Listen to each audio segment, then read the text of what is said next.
Camilla Parker Bowles and Lady Diana Spencer both fell for a bumbling bachelor. She was probably in love with him before she even got to meet him. It was fairy tale stuff. Each strived to spend as much time as they could with their Prince Charming. She had been with Prince Charles 13 or 14 days in total during the courtship. Apart from when Charles was on official duty, there was no time Camilla and Charles' relationship didn't continue. But with an aching chasm of age, experience and personalities between them, Charles said to her, just keep an eye on Diana and help her along the way, which is what Camilla did. their lives became interwoven throughout 2 tumultuous decades. I can't imagine that Camilla wasn't on Prince Charles's mind as he walked up and down the aisle. Often when it shouldn't. That's having cake and eating it. As royal commentators dispel the myth of the monarchy, They ended up with the king doing the conga round the staterooms of Buckingham Palace. experts will break down key archive from crucial moments in royal history. It was a fairy tale created by the Grimm brothers. So prepare to discover what actually happens when blue blood runs red. What have you been doing in here all day? This is The Royals Revealed.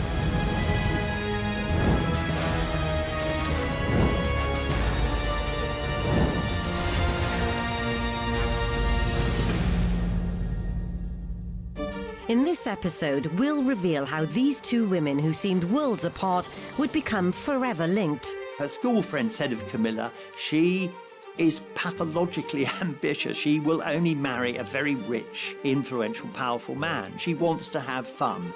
Whereas with Diana, you never got that sense that her main purpose in life was to have fun. Events would bring the most unlikely love triangle together. There were people who had colluded in what turned out to be the biggest con job that the British royal family had ever pulled on the nation.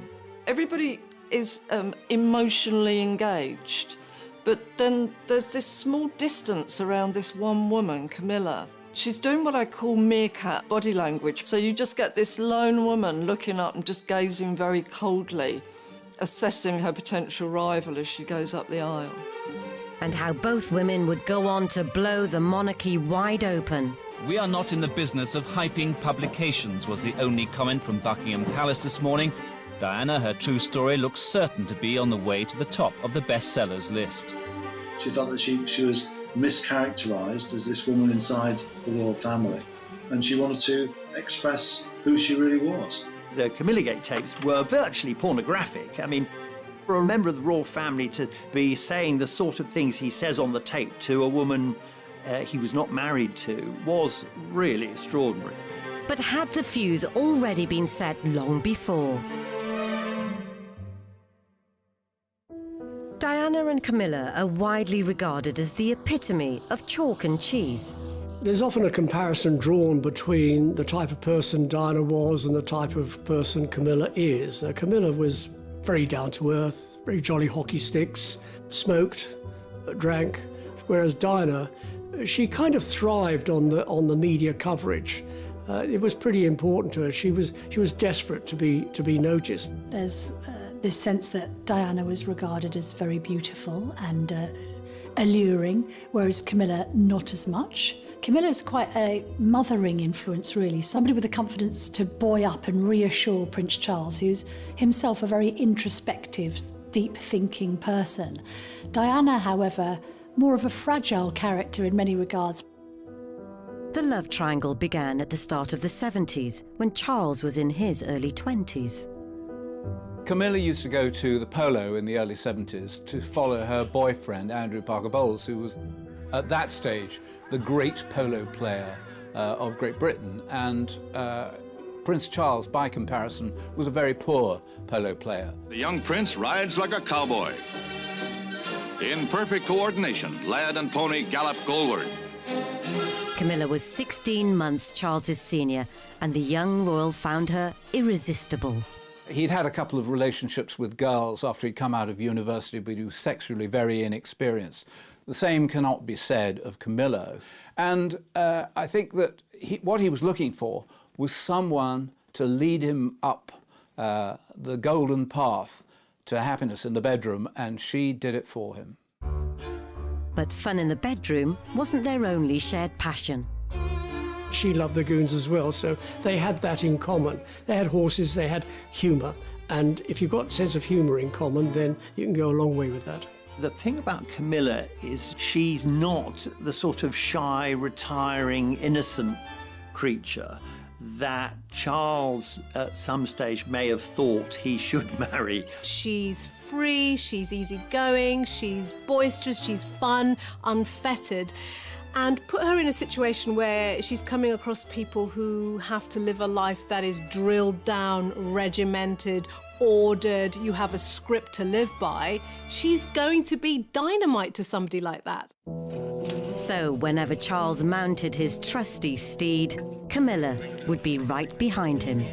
There was a queue of girls who wanted to become Prince Charles's girlfriend, but it was Camilla who got him. As well as their mutual appreciation for all things equine. They'd made an unlikely connection long before this famous snap was taken. The old story is that Camilla went up to Charles and said, "Your great-great-grandfather and my great-grandmother were lovers, so how about it?" So was being a mistress Camilla's destiny? Her great-great-grandmother was Alice Keppel, who was Edward VII's favourite mistress. I think that Camilla had studied the way that her great-grandmother had gone about remaining part of the royal circle, and she followed suit. So it's like history repeating itself. Diana and Charles too had a close family connection, as Charles had romanced Diana's sister, Sarah Spencer. I've heard it on good authority that Charles actually was really, really keen on her, but she wasn't so keen on him. I think she saw him as quite a weak man. So it'll come as no surprise, it wasn't long before the Sarah Spencer allegiance hit a slippery slope. She very famously said whether he was a dustman or the King of England, she wouldn't marry him. It may well be that that Charles moved on, as it were, to Diana because it was a sort of consolation prize. Had an idealised fascination with him. She had posters of him up on her wall. But the relationship between Camilla and Diana would become too close for comfort.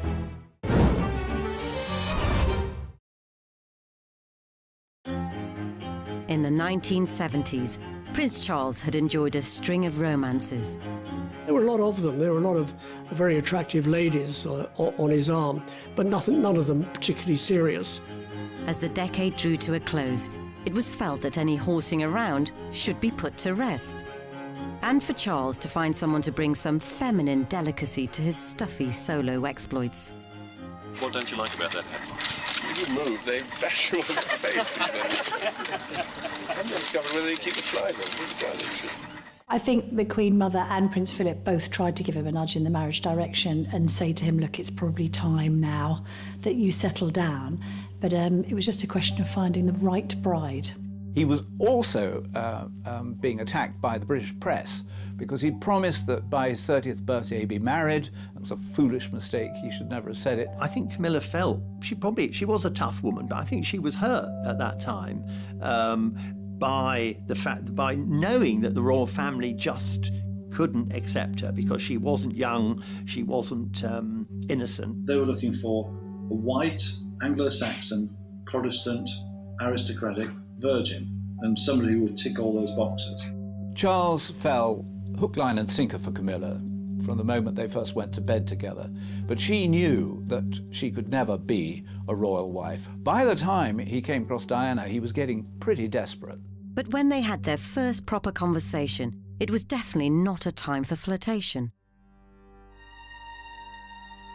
It was just after the honorary uncle, Lord Mountbatten, had been assassinated by the IRA, and Diana said to him how awful this was and how difficult it must have been for him at the funeral. Once she said that, he was all over her, like to use her phrase, like a bad rash. Lord Mountbatten actually played a very cynical role in Prince Charles's love life. On the one hand, he allowed his house at Broadlands to be used as a base for Charles and Camilla to go to bed together. On the other hand, he was using it as a place where Charles could meet other girls in the hope that sooner or later one of them would stick. And he was determined, if he possibly could, to have a hand in queen making. It's thought Lord Mountbatten, 7 years previously, was so determined for Charles to stop his affair with Camilla and concentrate on securing a suitable bride, he arranged for him to be posted abroad. Charles had a strong desire to want to get engaged, to want to be with Camilla, and then guess what? He's sent away for 7 months. Now, it's a normal human reaction. If this is someone you're in love with, you're emotionally bonded with, and they're sent away, you're going to want it even more. And I think this is exactly what may have happened with Charles. Whether royal strings were being pulled or not, while Charles was at sea, Camilla had married Andrew Parker Bowles, and as they moved into the 80s, the press were promoting a new potential princess. Initially, Diana was portrayed as shy Di. She was very much considered somebody who went around her business with her head bowed, not a particularly extroverted character. In some of the footage, we can see that she's actually doing a complete cut-off gesture, which is that she's completely covering her face with her hands. Now, it made her look haunted and hunted. It implies that she's not enjoying it. And also, I think that was more for Charles, that signalling. That, look, I'm not vying for publicity, I'm not gloating about the fact that I might be the woman of your dreams.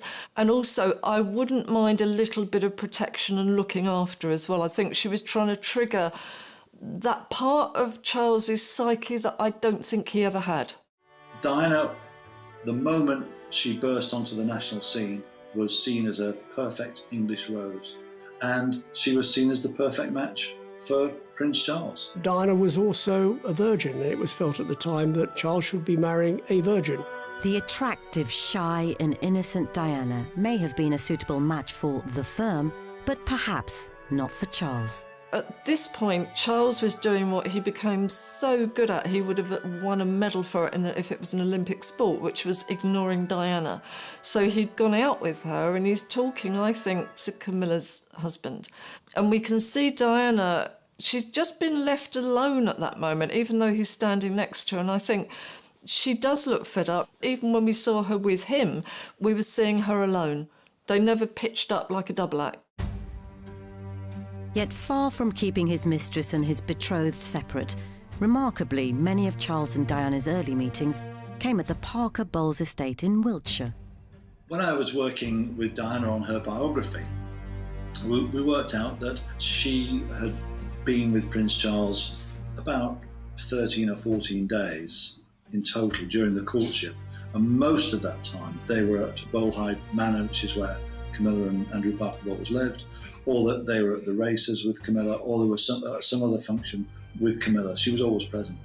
And I think there was a naivety around Diana's attitude towards the relationship between Charles and Camilla, that they were close friends, both from the kind of equestrian, horsey set, had known each other for years. I don't think Diana realised that they were carrying on as lovers behind the scenes. I wonder whether this was Charles's attempt to integrate the two sides of his life, love and the intimacy with Camilla, and duty, marrying the virginal Diana. That's having cake and eating it. So yes, the wives, girlfriends, lovers would go and watch their other halves playing the game, and that's how they were kind of thrown together. And Camilla had been around the traps for quite some time, and Charles said to her, as one would to a friend, just keep an eye on Diana and help her along the way. When the two women are talking to one another, or at least Camilla seems to be communicating with Diana, the smile that she's wearing is so affectionate and maternal, which is really weird. So I find that kindly smile not nice, really. Funnily enough, I think that Camilla, more than anything, who was in on the secret, wanted Diana to be happy with Prince Charles. She was ready to step back, allow Diana to become the royal wife, although she wanted to remain the royal mistress.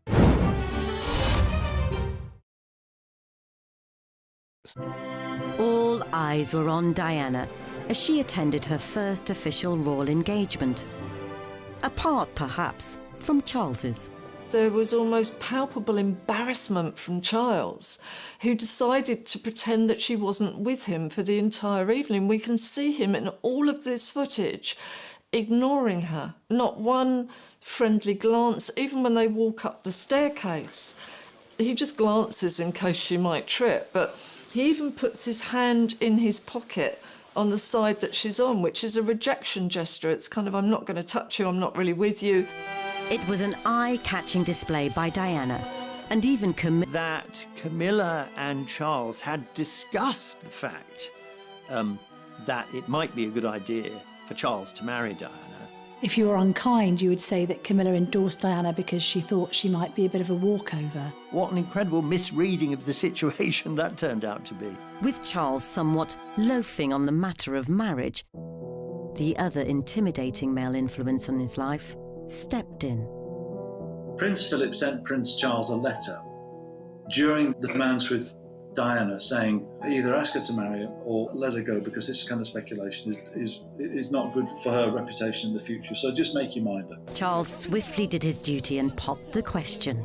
But even this special moment had Camilla's presence lingering all over it. Charles proposed to Diana at the Parker Bowles estate. Whether it was in the vegetable patch or the strawberry patch, I don't think anyone's absolutely sure.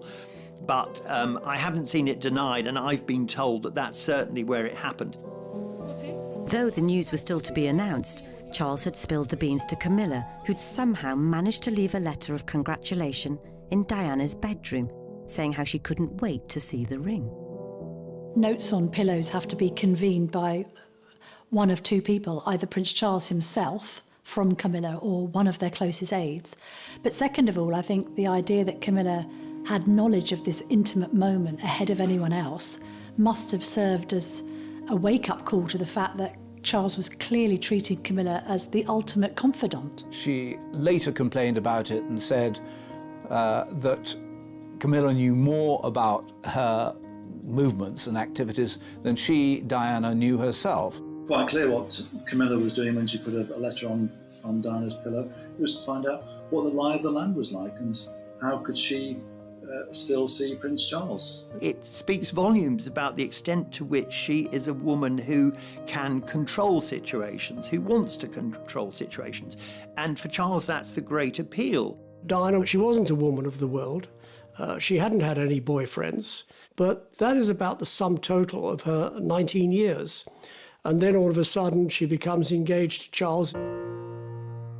In the obligatory interview that followed, Charles was hardly selling the notion he was smitten. At what point did you decide that this was the right lady for you? I mean, gradually. He was groaning and moaning and it was a gradual process, and for her it was instant. You know, she saw this man, she knew who he was, she was probably in love with him before she even got to meet him. It was fairy tale stuff. She was playing up to the cameras, she knew what her script was, she was ready to say, I am in love with this man and it's all going to be wonderful. But he, unfortunately, a man of some conscience, was thinking, Camilla's watching this. And did Charles's attempt to be tactile further betray his inner thoughts? It looked incredibly romantic in a way, but, you know, try it on yourself. Who strokes a finger downwards? It's not nice, it doesn't feel nice, it's not a reassuring gesture, it's almost a gesture of somebody who's never touched anybody else. You'd go sideways or you'd go from the knuckle up to the fingertip, not the other way. So even that must have felt quite weird for her, I'm afraid. And away from the uneasy hand stroking, Charles really put his foot in it. Can you find the words to sum up how you feel today, both of you? Difficult to find the right sort of word, isn't it, really? Just delighted and happy. And I'm amazed that she's been brave enough to take me on. And I suppose in love. Of course. Whatever in love means. Yes. Well, it obviously put your own means, interpretation. Obviously means two very happy people. Yes. Once again, congratulations. Well, from us, congratulations. Thank you very much. Very kind. That was the point, that her fairy tale marriage, you could see that it was a fairy tale created by the Grimm brothers. You know, it just collapsed, and you can see her face went down like that, his face went down like that. Was that the first sign that Diana looked across to the man who would be king, the man who would be her husband, and thought to herself, good grief, I may have made a dreadful mistake here? A few days later, as Charles departed for a trip down under, further signs emerged that all may not have been well. There's footage showing Diana crying as Prince Charles leaves for a tour of Australia, and people think it's because she's miserable that he's going away. Part of that was true, but also it was the fact that when she entered the waiting room at the airport, he's on the phone to Camilla, and she thinks, I'll just leave them to it. But by then, she's realising that this relationship is far more complicated and far more sincere and long-lasting than she'd ever thought. So these weren't tears of grief at their party. In 1881, the UK was awash with excitement about the upcoming marriage of Prince Charles and Lady Diana Spencer. Why have you come here today? To try and get a glimpse of Diana and Charles. The nation was certainly gripped by wedding fever in the lead up to Charles and Diana's wedding, not least because it had followed the so-called Winter of Discontent. So to have something to celebrate at last in 1981, and also the making of this fairy tale with a proper fairy tale bride. But two people perhaps weren't in such high spirits, as Camilla strived to ascertain where she stood. Camilla and her other friends were assessing Diana, and Camilla is very intrigued to know whether Diana is going to hunt. And she says, no, she's not. And so Camilla was relieved about that. And that really was the fact that it meant that she still had an avenue to see Prince Charles on a regular basis. Meanwhile, Diana's suspicions of Camilla were also on the rise. I think that Diana was feeling a bit tender and a bit sore and a bit neglected as well by Prince Charles, because he was busy doing royal engagements. And then she comes across this bracelet that he ordered for Camilla. The discovery of the GF bracelet raised a lot of questions in Diana's mind. I think there was a sense that she knew automatically that it was for Camilla, found on Charles's assistant's desk as a present, really, a farewell present, if you like. But what did the GF stand for? Did it stand for Girl Friday, which suggested an intimate relationship between Charles and Camilla? Some say it might have stood for their nicknames for each other, Fred and Gladys, although it was never confirmed what the initials meant. I think for Diana, what it may have triggered was an earlier wound about abandonment. I mean, this is a girl who would have experienced her own parents' divorce. This is a person who was sent off to boarding school when she was little. A lot of separation anxiety, a lot of abandonment issues may have been re-triggered in that, because she would have felt, here I am on the outside looking in. I'm not part of this relationship. Something is going on, and I don't feel loved in this particular situation. The battle over the bracelet made Diana consider pulling out of the wedding. She said to her sisters, I just can't go through with this. And they said to her very famously now, too late Dutch, which is their nickname for her, your face is on the tea towels now, so you can't chicken out. Curiously, at the same moment, Charles was saying to Camilla, I can't go through with this. Both of them realised it was a mistake. And Diana, particularly because she was young, because she was volatile, was taking it worse than Charles was. But outwardly, at least, they needed to try and keep up appearances. I had tea with them 2 days before the wedding, just the three of us, and they seemed besotted with each other. If Diana looked downbeat on the commemorative towel, she'd be positively fuming at what happened next. Apart from when Charles was on official duties, there was no time during which Camilla and Charles' relationship didn't continue. And I would go so far as to say right up to Charles's wedding to Diana. As proceedings got underway, one half of the wedding party were supremely relaxed. Having been the crusty old bachelor, he hadn't been very interesting to either the press or the public, or very popular, until he decided to get married. And then suddenly he'd shot up to #1 in the royal family as people loved him, they cheered him. He probably hadn't noticed that they probably weren't cheering him, actually, but as long as he was near Diana, he could think it was for him. Charles and Diana will forget everyone except each other as they take the vows to love each other in sickness and in health, for better, for worse. I can't imagine that Camilla wasn't on Prince Charles's mind as he walked up and down the aisle. A little look to each side, possibly not a moment for recognising faces. Diana, too, was taking in all her surroundings, and there may have been an unwanted sight in her peripheral vision. Think about it from a relationship point of view. You know, getting married to the man of your dreams and his ex is in pew number 17. That would have affected her emotionally. Everybody is emotionally engaged, but then there's this small distance around this one woman, Camilla. She's doing what I call meerkat body language. So you just get this lone woman looking up and just gazing very coldly, assessing her potential rival as she goes up the aisle. There were people who had colluded in what turned out to be a dreadful, dreadful historical mistake. And they included the Prime Minister, Margaret Thatcher, who'd been told that Diana didn't want to get married. And the Archbishop of Canterbury, Robert Runcie, who not only had been told that she didn't want to get married, but that Charles didn't want to get married. And yet he, the head of the Church of England, presided over what was the biggest con job that the British royal family had ever pulled on the nation.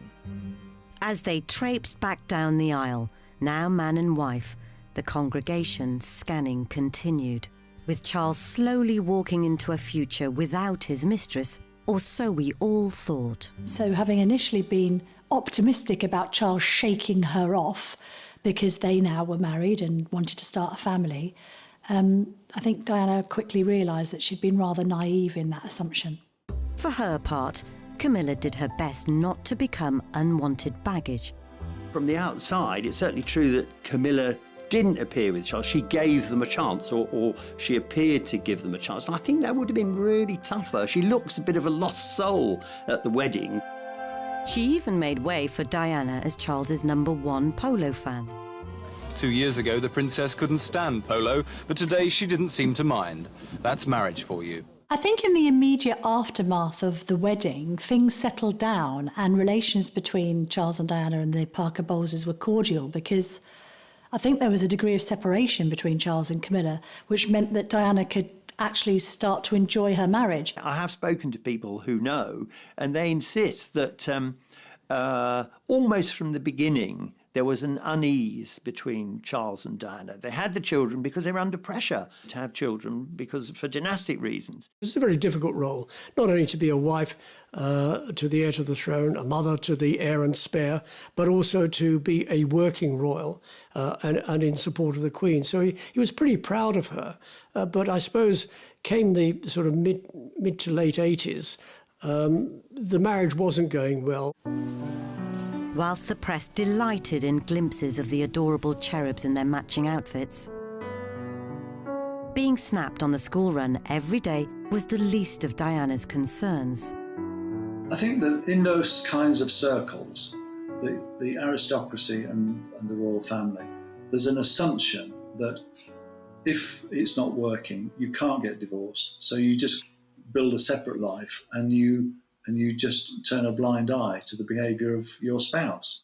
Diana, on the other hand, felt that marriage was for life, it was for love, and that she'd been sold a pup. Charles had rekindled his love affair with Camilla, urging his staff to go to great lengths to keep it stum. Royals don't go around by themselves. They've got a retinue of staff and an entourage. So when he used to duck in and out of the palace, aides used to nickname him the Prince of Darkness. Ironically, it seems the only time Diana could be sure she had Charles to herself were on official trips to the other side of the world. she's being left to walk behind, and she's being left very much to her own devices. He goes off with somebody else. She barely seems to have somebody with her. I think, again, he sees the crowds cheering, and this is his moment. Suddenly he's Mr. Popular, and you can see he dives into the crowd because he thinks everybody suddenly loves him. He's the centre of attention. And Diana's just the sort of, the dessert. As much as Diana tried to block relations with Camilla, it was all in vain. I think it would have been incredibly difficult as the relationship came under increasing strain to put on quite the performance for the public, the cameras, the world media, and say, hey, we're a united front and a happy couple, when you know that inside there were probably resentments, arguments, anger, feelings of betrayal just boiling under the surface, and at times we have seen those things burst forth. And in February 1989, a decade of tension came to a head at the 40th birthday party of Camilla's sister, Annabel Elliott, which Diana turned up to unannounced. And I think she managed to corral Camilla into a room. And they have this rather terse interchange, during which time Diana says, "Leave my husband alone," and Camilla says words to the effect, "Well, you've got two lovely children.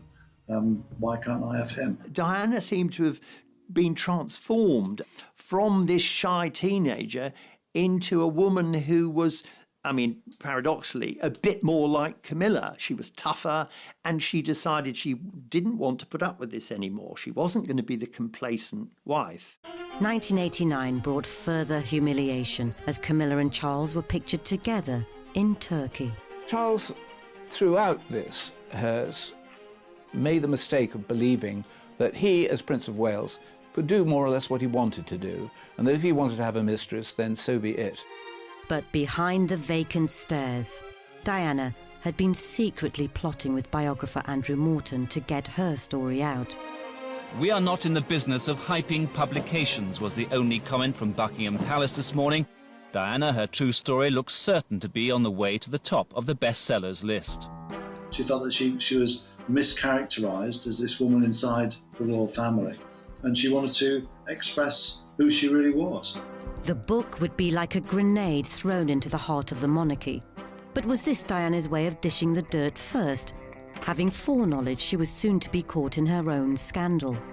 Her motivation, I think, was to get her retaliation in first, was to articulate her story before Prince Charles did. Squidgygate were conversations, intimate conversations that were recorded between Princess Diana and James Gilbey, a very close friend, perhaps more than a friend, just discussing the difficulties that she was suffering in her life and her unhappiness. This added a new dimension. It suggested that perhaps Prince Charles wasn't the only one misbehaving in his marriage. And Camilla made a rare public statement, sympathising with the troubled couple.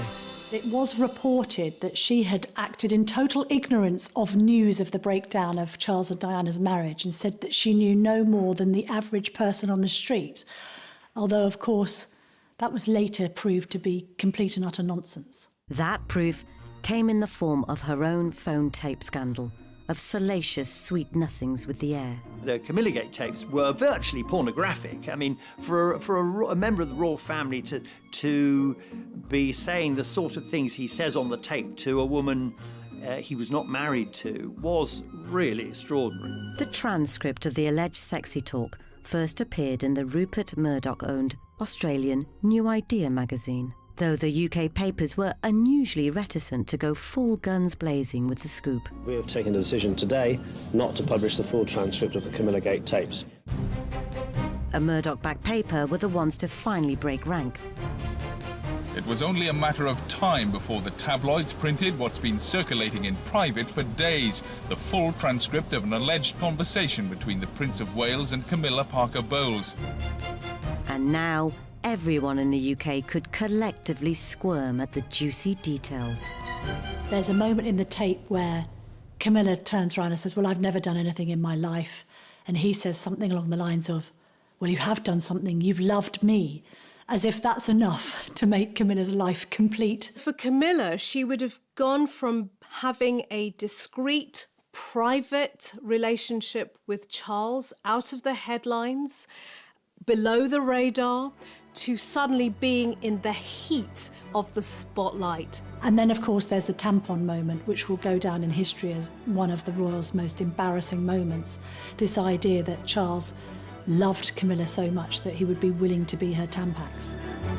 With a nation now reeling from words they could not unsee, the War of the Waleses was in full swing. But by the time she left it, the whole institution wondered what to do next. The War of the Waleses had been a bitter battle.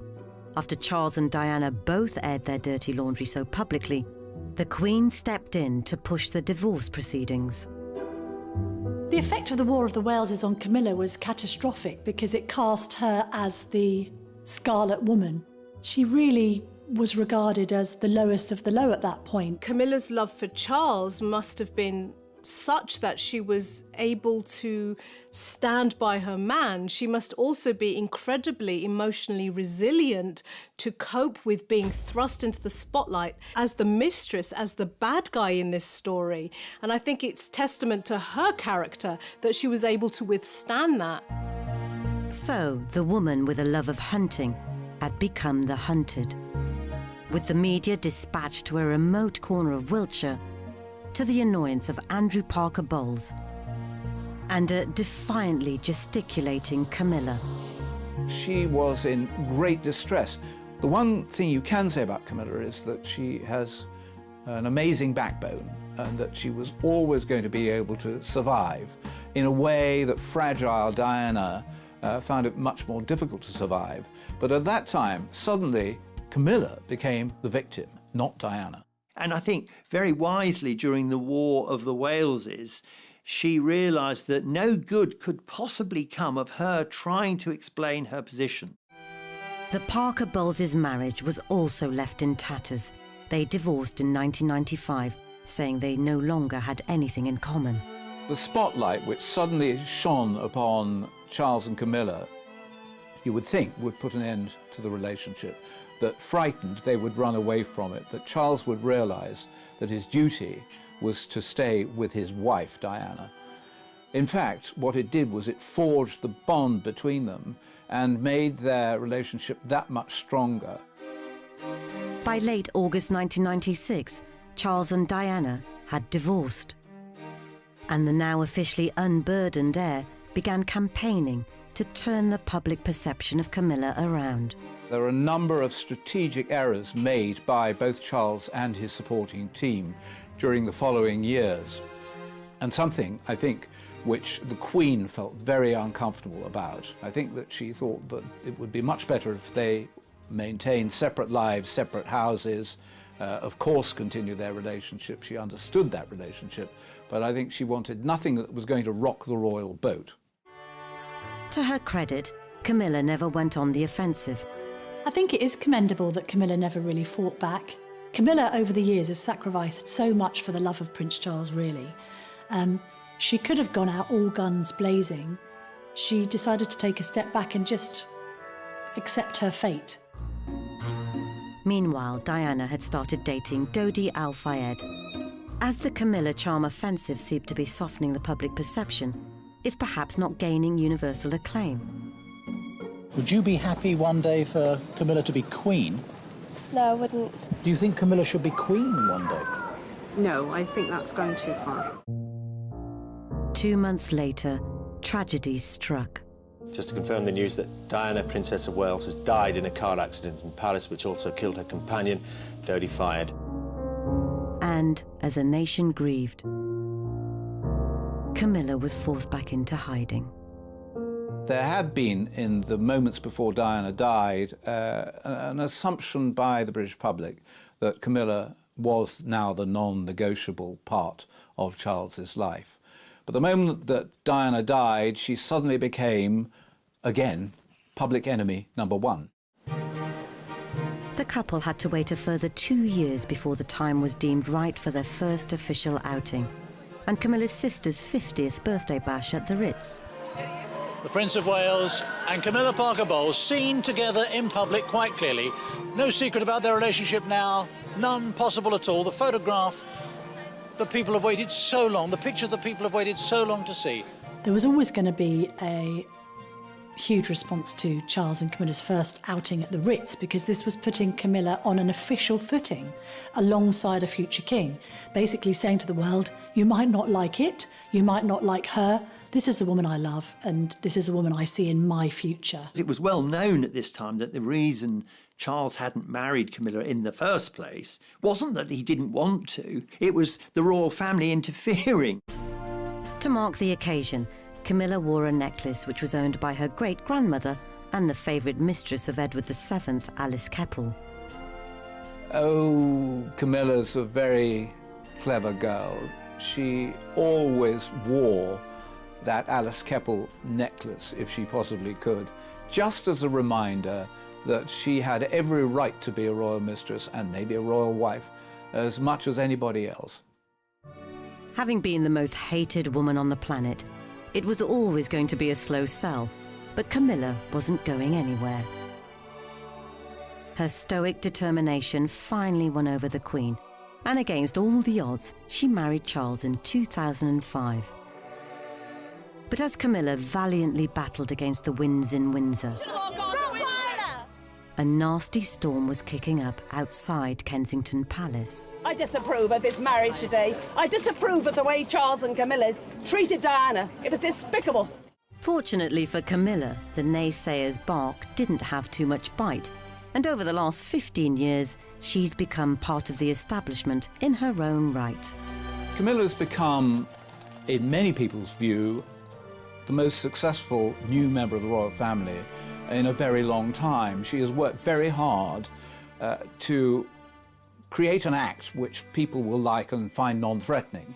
She never wanted to be the new Diana. So she's a credit to the royal family, she's a credit to Charles, and she's looked upon by William and Harry as good for their father, and as far as they're concerned, if their dad is happy, they're happy too.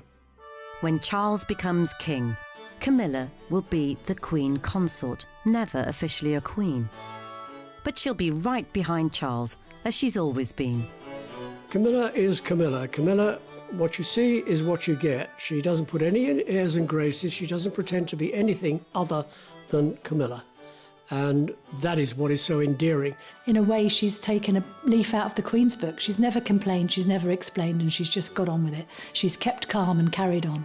I suspect the Queen looks back now and thinks, if only we'd let Charles marry Camilla in the first place, because they will be aware now that at no stage would Camilla have ever gone to the press, gone secretly to a journalist and supplied information for a book about her disastrous marriage. In other words, the Queen and the royal family have realised that Camilla is actually one of them. She, in a way that Diana never was. And I think that's made it easier for the Queen to accept. Whilst Diana may never have been suited to becoming Charles's queen, more than 20 years since her death, she still remains one of the nation's most beloved members of the royal family. And though Camilla might not ascend to the same levels of popularity, there's no doubt affection towards her continues to grow as we approach the time when her husband becomes king. We'll reveal how these two women who seemed worlds apart would become forever linked. Her school friend said of Camilla, she is pathologically ambitious. She will only marry a very rich, influential, powerful man. She wants to have fun. Whereas with Diana, you never got that sense that her main purpose in life was to have fun. Events would bring the most unlikely love triangle together. There were people who had colluded in what turned out to be the biggest con job that the British royal family had ever pulled on the nation. Everybody is emotionally engaged, but then there's this small distance around this one woman, Camilla. She's doing what I call meerkat body language. So you just get this lone woman looking up and just gazing very coldly, assessing her potential rival as she goes up the aisle. And how both women would go on to blow the monarchy wide open. We are not in the business of hyping publications, was the only comment from Buckingham Palace this morning. Diana, her true story, looks certain to be on the way to the top of the bestsellers list. She felt that she was mischaracterised as this woman inside the royal family, and she wanted to express who she really was. The Camilla Gate tapes were virtually pornographic. I mean, for a member of the royal family to be